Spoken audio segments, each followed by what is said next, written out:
கல்வி இந்த சமுதாயத்தில் இன்றி அமையாத நாம் வென்றெடுக்க வேண்டிய பெரிய சொத்து.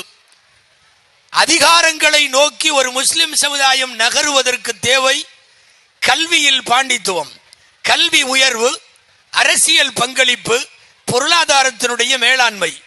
கல்வி, அரசியல், பொருளாதாரம் இந்த மூன்றிலும் முன்னேறாத சமுதாயம் எந்த வகையிலையும் உயர் பதவிகளை நோக்கியோ அதிகாரத்தை நோக்கியோ நகர முடியாது. அந்த அடிப்படையில் இன்றைக்கு இந்தியாவில் வாழக்கூடிய முஸ்லிம் சமுதாயத்தினுடைய மிகப்பெரிய அவசிய தேவை கல்வி. அந்த கல்வி ஒழுக்கங்களோடு சேர்ந்து கிடைக்குமானால் ரொம்ப ரொம்ப நல்லது. அதிலேயும் மார்க்க ஒழுக்கங்களோடு சேர்ந்து கிடைக்குமானால் அது அதைவிட சிறந்தது.